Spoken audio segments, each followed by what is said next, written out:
The night sky over Earth was calm at first. Cities glowed softly, and people moved through their lives unaware that everything was about to change. Then, at exactly 2:47 a.m., the stars began to move. At first it looked like meteors, streaks of silver cutting through the clouds. But when they stopped midair, perfectly still above the atmosphere, the world went silent. Every radar, every satellite, every camera on Earth caught the same impossible sight. A fleet of alien ships hovering over the planet. The largest ship was miles wide, shaped like a blade, glowing with blue lines that pulsed like a heartbeat. It cast a shadow over oceans and deserts alike. Smaller craft spread out, covering every continent, every major city. Then came the voice. It echoed through every screen, every radio, every device. Calm, clear, and powerful. People of Earth, we come in peace. We come to protect you. The world froze. Newscasters stopped talking mid-sentence. Soldiers stared at their radar screens in disbelief. Families in their homes whispered prayers. The message repeated, translated automatically into every language. We are the Virilians. A great danger approaches your planet. You cannot face it alone. We offer protection. Across the planet, chaos turned to confusion. Governments rushed to communicate. Presidents, generals, and scientists held emergency meetings. Within hours, the aliens descended lower, their ships now visible in the daylight. They were sleek and silent, made of metal that shimmered like water. In New York, one massive ship hovered above the skyline. Its presence dimmed the sun. In Tokyo, a smaller one landed on the outskirts, sending waves of light across the ground. Crowds gathered, some in fear, some in awe. The aliens did not attack. They did not demand anything. They simply started working. They placed towers on mountaintops and in oceans, machines that emitted faint humming sounds. Planetary defense grids, they called them.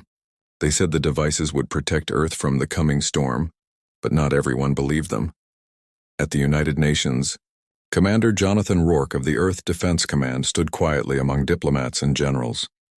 His uniform was crisp, but his eyes showed exhaustion. He had seen war before, real war, and something about this peaceful protection did not sit right with him. Rourke leaned toward the communication officer beside him.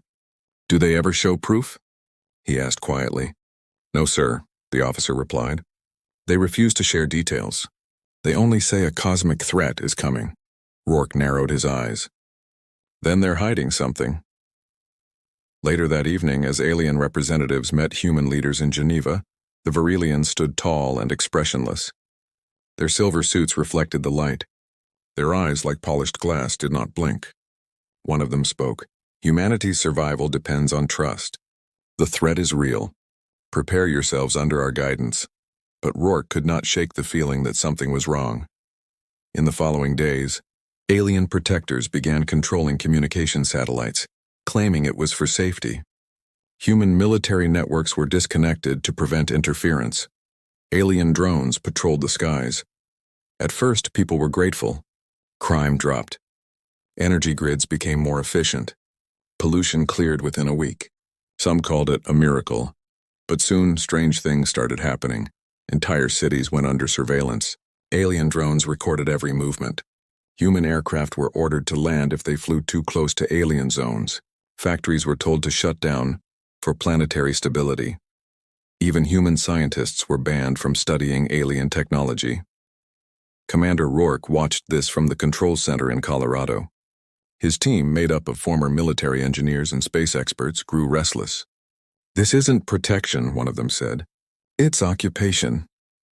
One night, as Rourke sat in his office, a secret message arrived through a hacked military channel. The source was unknown, but the data was clear. Coordinates in Alaska. A crash site. One of the alien ships had fallen. Rourke immediately gathered a small team.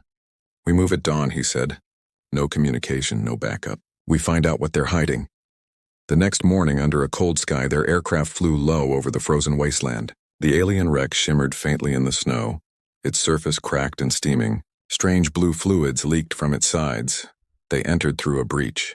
Inside, the air was thick with the smell of ozone. Alien symbols glowed on the walls, and what they found made everyone's blood run cold. There were no signs of battle damage. The ship had not crashed because of an attack. It had been destroyed from inside by its own system. And on a control screen, still flickering, was a message written in alien script. One of the engineers translated it slowly. Containment failed. Human interference exceeded projection. Initiate false threat protocol. Rourke stared at the words, his fists tightening. So there is no cosmic threat, he said quietly. We are the threat. They looked around the ship again. Inside were hundreds of containment pods, each one designed to store something small, maybe even human-sized. The realization hit them hard. The aliens were not here to save Earth. They were here to neutralize it before humans became powerful enough to challenge the galaxy. As they prepared to leave, Rourke took one last look at the glowing message.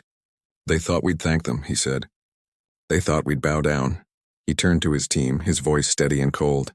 Now we know the truth. We'll show them who really needs protection.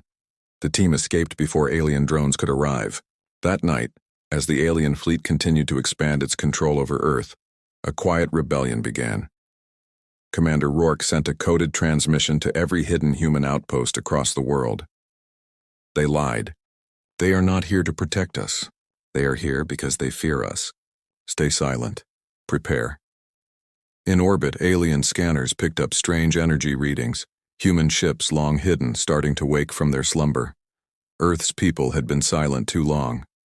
Now, humanity was beginning to stir, and somewhere above, watching from their throne of stars, the aliens had no idea what was coming. Because when humanity laughs, it is never a good sign. The alien ship still hung over the Earth like cold, silent gods. A month had passed since their arrival, and the world had changed. Streets were quieter. Governments no longer gave orders. The Verilians did. The towers they built glowed brighter each night, sending thin waves of blue energy into the sky. The aliens claimed it was to strengthen the planetary shield, but every human scientist who studied the readings said the same thing. The energy did not protect, it drained. Commander Rourke sat in the underground command center in Colorado, staring at the holographic projection of the planet. Blue pulses from alien towers were spreading like veins across Earth. Each pulse absorbed power grids, satellites, and communication systems. Every country has lost control, one of his officers reported. Even space stations are offline. They say it's for safety, but... Rourke finished the sentence. It's control. He looked at the small circle of soldiers and engineers around him, men and women who had refused to stand down. Some wore torn uniforms. Others had civilian clothes.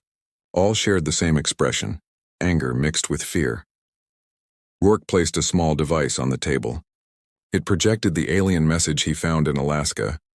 Containment failed. Human interference exceeded projection. Initiate false threat protocol. Silence filled the room.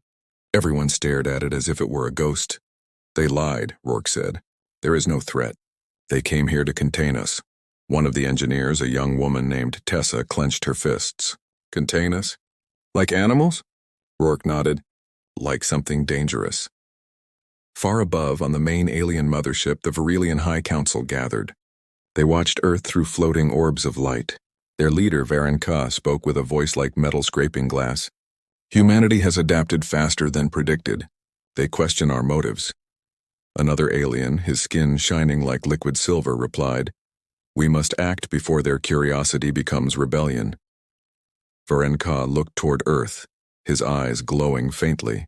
Then let us remind them why we are their saviors. Moments later, every screen on Earth flickered to life again. The alien voice filled the skies. People of Earth remain calm. Unauthorized humans are spreading false information. Trust the Verilian protection. The storm approaches. The storm they spoke of never came, but alien enforcers did. In major cities, alien drones started rounding up scientists, soldiers, and anyone speaking against them. They called it temporary containment. Families watched as their loved ones were taken away by silent machines with glowing eyes. Rourke's team intercepted alien broadcasts. What they found was worse than anyone imagined. The aliens were transmitting human DNA patterns, scanning, recording, categorizing. They're mapping us, Tessa said. Every human, every heartbeat. Rourke's jaw tightened. They're not just afraid of us. They're studying how to control us. That night, Rourke made a decision. The rebellion would no longer stay hidden. He contacted the remaining human resistance networks, scientists in Siberia, pilots in South America, and engineers hiding in the ruins of old military bases. Through encrypted signals, a plan began to form. Meanwhile, in orbit, something strange was happening. One of the old human satellites, a decommissioned relic from the pre-war era, suddenly came back online. The aliens noticed. They sent drones to destroy it. But the satellite sent one burst of coded light before vanishing in fire. Rourke received the signal. It was coordinates deep beneath the lunar surface. "The moon," he whispered. "There's something buried there." Tessa's eyes widened. "A human facility? That's impossible. We never had the tech." Rourke looked at her with a faint smile. "That's what they think." 2 days later, under the cover of a storm, Rourke's team launched a small stealth shuttle hidden beneath the Rocky Mountains. It was old, patched together from parts of scrapped military projects, but it worked. They reached the moon in silence.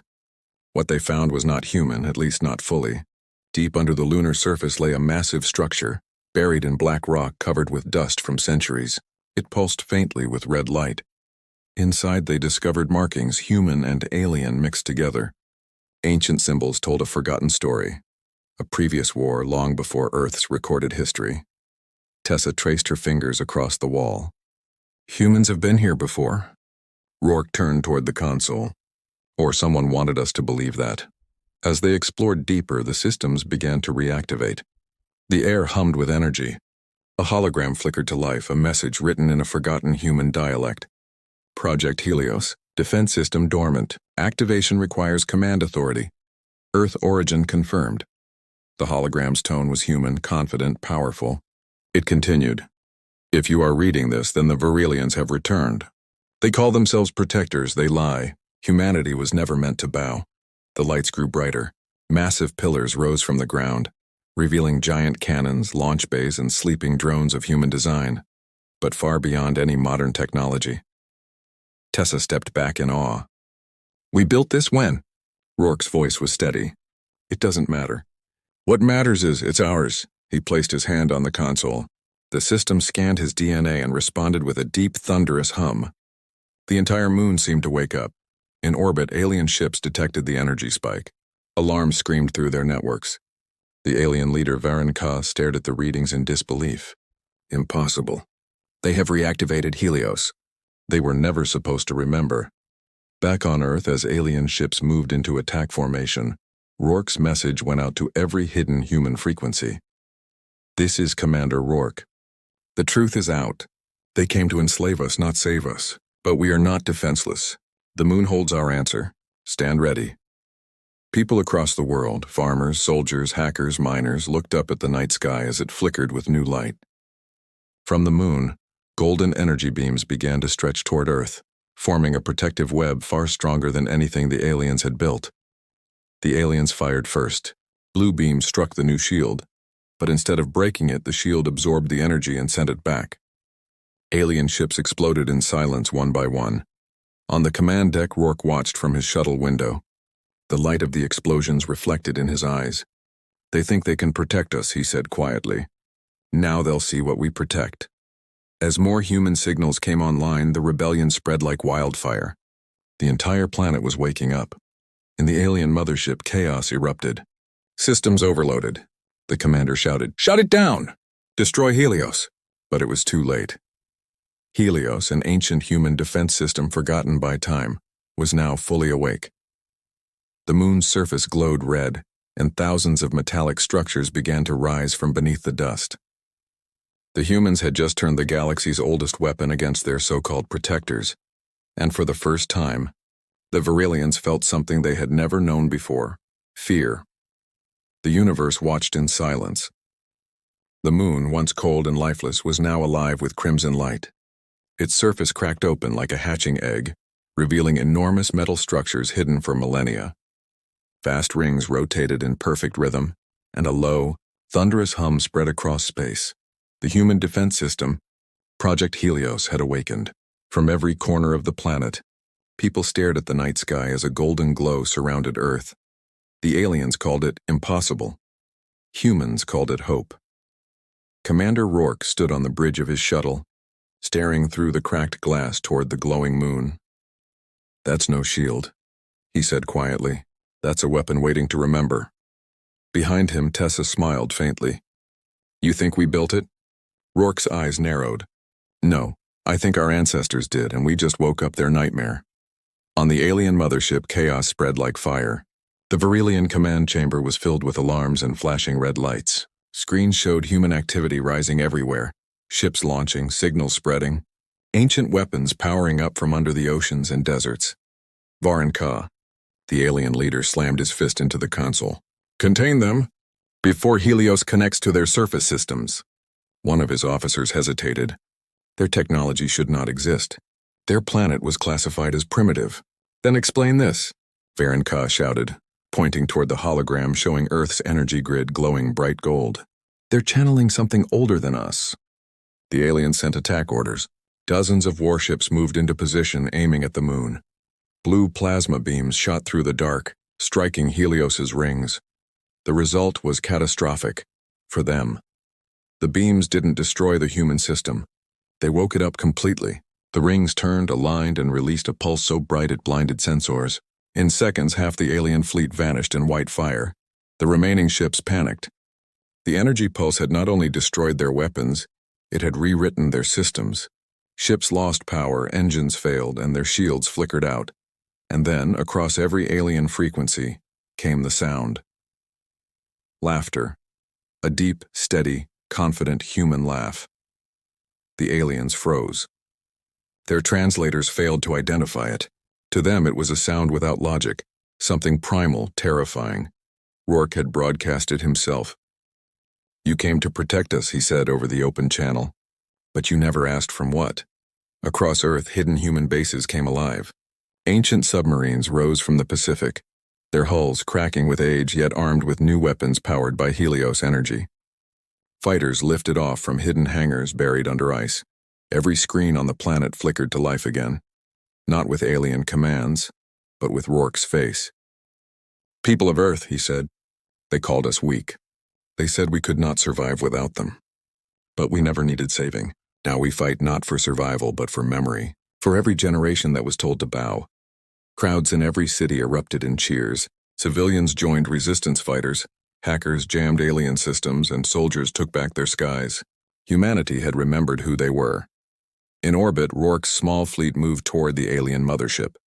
Alien drones swarmed around them, firing blue beams, but the humans used unpredictable tactics. Chaotic maneuvers, suicide dives, electromagnetic bursts. Tessa sat at the control panel. Their systems are too rigid, she said. They can't adapt fast enough. Exactly, Rourke replied. That's the difference between logic and instinct. A squadron of human ships surrounded the alien carriers and released a storm of Helios-charged missiles. The explosions filled space with golden light. The aliens screamed in panic as their networks collapsed one by one. Inside the mothership, Varan Ka stood in silence. His crew begged for orders. They are tearing us apart, one shouted. We underestimated them, cried another. Varan Ka stared at the image of Earth. His voice trembled for the first time. We came to protect them because we feared their history. Now I see. We feared for a reason. Rourke's ship broke through the alien defense line, engines burning, hull shaking from damage. His voice came through every human channel. Target locked on mothership core. This ends now, Tessa looked at him. You can't do this alone. I'm not, he said softly.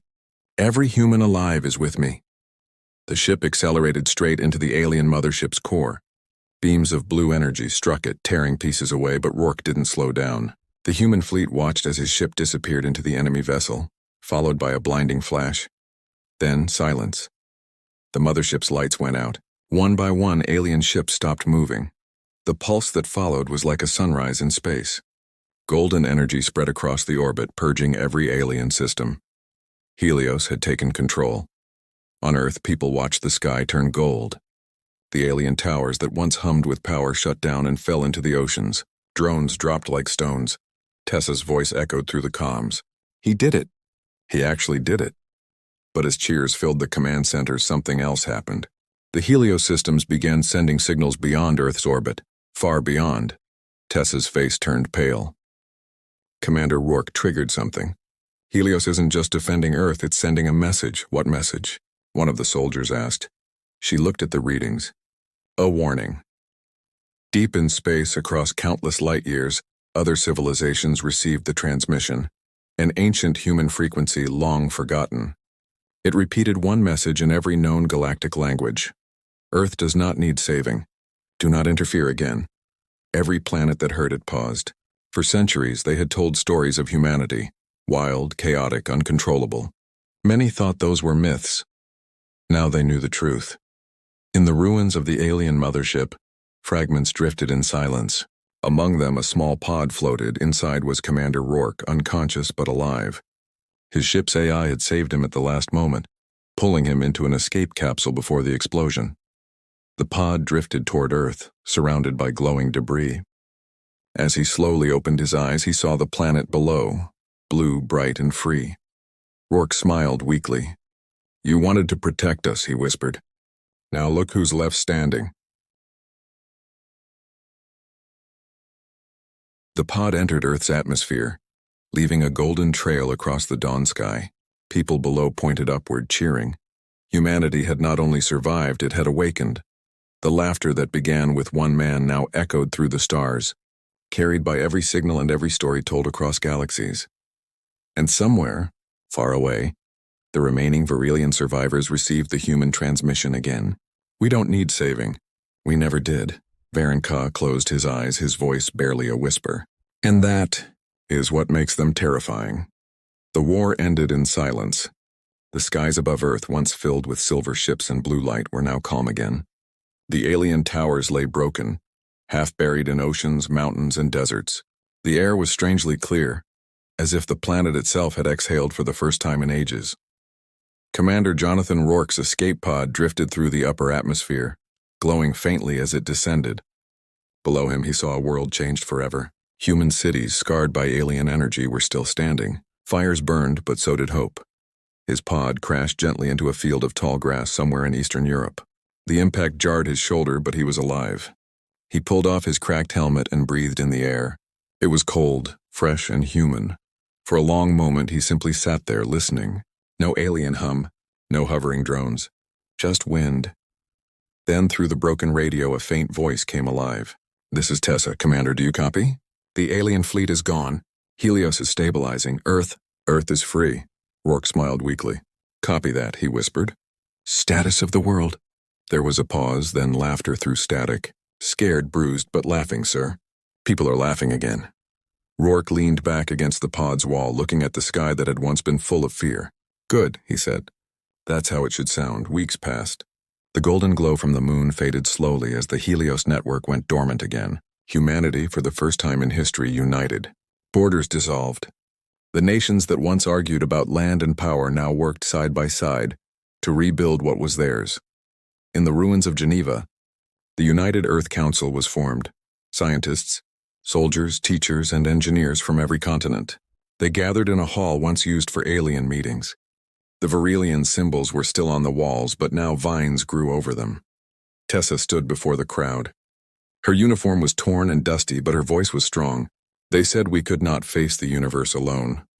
They said we were too dangerous, too unpredictable. Maybe they were right. But we are also something they never understood, unstoppable when united." The crowd cheered. People raised their hands, some in salute, others in simple gratitude. Rourke stood at the back of the hall, watching quietly. He hated attention. To him, victory wasn't about pride, it was about freedom. When the speech ended, Tessa walked to him. "You should be up there, Commander. The world needs to see you." Rourke shook his head. "The world doesn't need heroes. It needs builders." She smiled softly. "You always say that, but the galaxy will remember your name." He looked out the shattered window toward the rising sun. "Let them remember what we stood for, not who we were." But while Earth healed, the galaxy trembled. Far beyond human space, the Virelian survivors drifted among debris fields. Their once proud empire was silent. They had lost ships, soldiers, and something even greater: control. In a dark chamber aboard a damaged cruiser, Varenka sat in silence. His once bright eyes had dimmed. His officers waited for orders that never came. "What now, Supreme?" one finally asked. Varenka looked out at the stars, his voice low and tired. Now, we remember why we feared them. Humanity was not meant to be ruled. We tried to cage fire. Do we attack again? The officer asked. No, Ferenka said firmly. You do not attack storms. You survive them. He turned off the command console and let the silence fill the ship. Months later, Earth began launching ships again. Not for war, but for exploration. The Helios system had shared fragments of data before it went dark. Coordinates, blueprints, and star maps of ancient human colonies lost to time. Tessa led the first mission, the Dawnlight Expedition. Rourke refused to go. He stayed behind to help rebuild cities and train new defense leaders. Before she left, Tessa found him standing at the crash site of the alien mothership remains, now a twisted monument near the Pacific. Leaving without saying goodbye? He asked. She smiled. You hate farewells, he nodded. That's true, but I hate goodbyes less than silence. Tessa handed him a small chip. Helios recorded everything. The world needs your voice in its history. You were the one who made them laugh, Commander. Rourke looked down at the chip, then at her. It wasn't my laugh. It was humanity's, she grinned. Then make sure they keep laughing. He watched her ship rise into the clouds, its engines painting streaks of light across the sky. Years passed. The world transformed. New cities rose, floating towers powered by Helios energy. Oceans sparkled with restored life. Humans no longer fought each other for dominance. They worked together to reach the stars that once frightened them. The phrase, "we don't need saving," became Earth's creed. It was engraved on monuments, whispered in schools, and sent with every new ship that left orbit. Children were told the story of the day humanity laughed in the face of gods.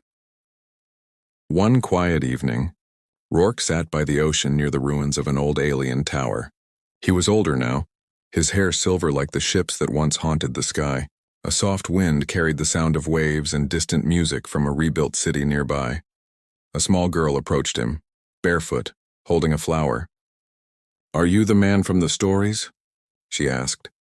"The one who told the aliens we don't need saving?" Rourke smiled gently. "I suppose so. But it wasn't just me." "Then who?" she asked. He looked out at the sea where human ships glided toward the horizon. "All of us," he said. "Everyone who refused to kneel. Everyone who believed Earth was worth fighting for." The girl placed the flower beside him and ran off laughing. Rourke looked up at the stars. For the first time, they didn't seem distant or cold. They looked familiar, like an old home waiting to be rediscovered. He whispered softly, almost to himself. "We never needed saving. But maybe, just maybe, the galaxy does." Above him, the night sky shimmered with a faint golden trace, the lingering pulse of Helios, still watching silently. Somewhere in the depths of space, the ancient defense system flickered for a moment, almost like it was listening. Then for a brief second it pulsed one last message across the void. Humanity endures. The message traveled through distant stars, through forgotten systems, through alien ruins and sleeping empires, reminding every world that had once looked down on Earth. Humanity never asked for protection. They became their own. And so the story ended where it began, beneath a quiet sky, on a small blue planet that laughed at the universe and dared it to fight back. We don't need saving.